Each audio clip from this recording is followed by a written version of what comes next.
I travel a lot for work, so spending nights in hotels isn't unusual for me. Most of them are unforgettable. You check in, unpack your bag, sleep for a night, and leave. This hotel looked exactly like that. Nothing expensive, nothing creepy. Just an ordinary business hotel on the edge of the city. The receptionist handed me my card key, smiled, and said room 412. I took the elevator upstairs, unlocked the door, and walked inside. I dropped my suitcase beside the bed and started looking around. That's when I noticed something strange. Near the wardrobe, there was another door. Not the bathroom door, not the main entrance. A second wooden door with no handle on the outside, only a deadbolt lock. At first, I assumed it connected to the next room, but when I checked the hotel website later that evening, none of the room photos showed a second door. Every picture displayed a plain wall where mine had that locked door. Curious, I called the front desk. Hi, I am in room 412. I think there's a mistake. My room has another locked door inside it. There was silence for a few seconds. Then the receptionist quietly asked, are you sure you are in room 412? I looked at the keycard. Yes. Another long pause. Finally, she said, I will send someone up. No explanation, no apology, just I will send someone. And for some reason, her voice sounded nervous. Almost 5 minutes later, someone knocked on my door. When I opened it, a maintenance employee was standing in the hallway with the receptionist beside him. Neither of them smiled. Their eyes went straight past me and stopped at the locked door near the wardrobe. For several seconds, neither of them spoke. It felt as though they were waiting for the other person to say something first. Finally, the receptionist forced a smile and said there had probably been a mistake. According to her, the door no longer led anywhere and had been permanently sealed. She apologized for not mentioning it at check in and assured me there was nothing to worry about. That explanation should have been enough, but the maintenance worker didn't look convinced. He walked slowly toward the door, placed his hand on the deadbolt, and quietly tried to turn it. It didn't move. He pulled harder, then stepped back without a saying word. Before leaving, he looked directly at me and said something that immediately made me uncomfortable. If you hear anything from the other side tonight, don't unlock it. He turned and walked out before I could ask what he meant. I stood there for several minutes, staring at the door, trying to convince myself that he was just joking. Eventually, I locked my room, turned off the lights, and went to bed. Sleep came slowly, and sometime after midnight, I woke up to a faint metallic sound. At first, I thought it was the air conditioner. Then I heard it again. Someone was slowly trying the deadbolt from the other side of the locked door.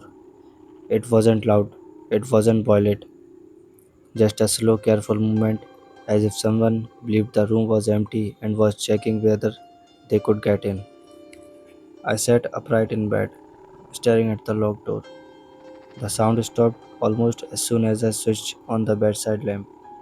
For a long moment, the room was completely silent.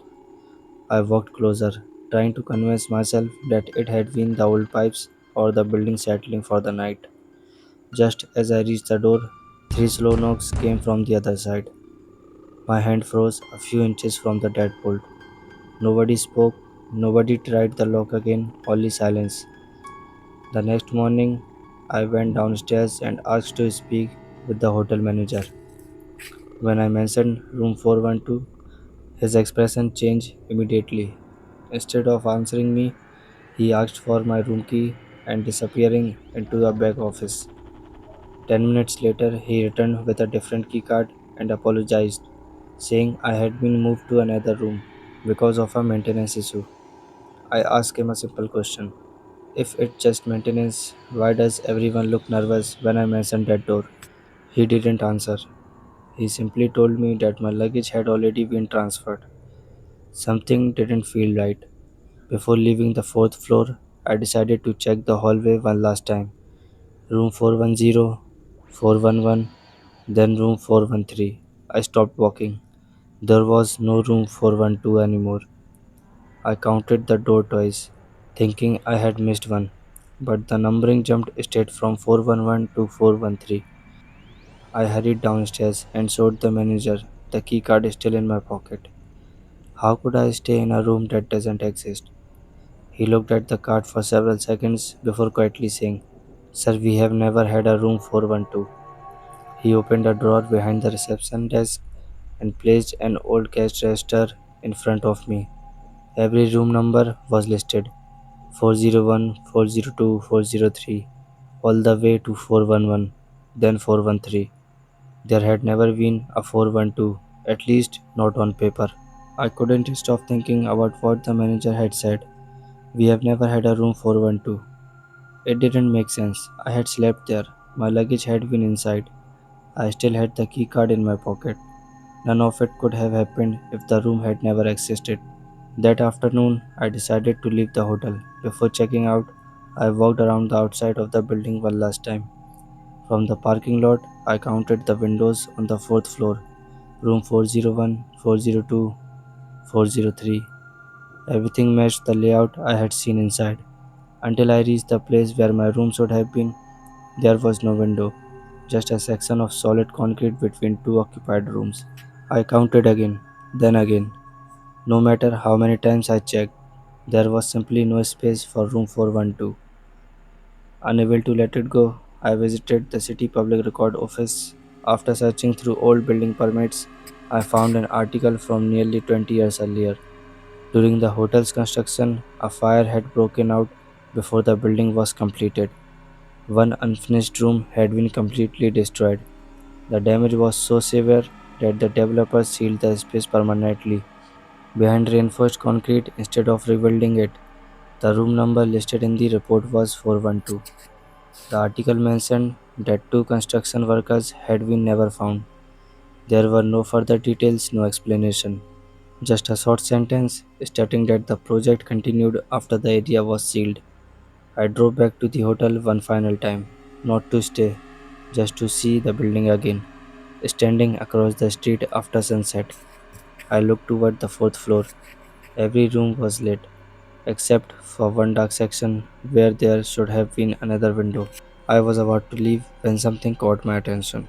For less than a second, a warm light appeared inside the concrete wall. Then the light disappeared. I never returned. Months later, I checked the hotel's website out of curiosity. Every room from 401 to 411 was available. So was 413. But if you look closely at the floor plan, there was a small blank space between them. No room number, no explanation, just empty space. Sometimes I still wonder whether I stayed in a room that no longer exists or whether for one night room 412 was waiting for someone to unlock the wrong door.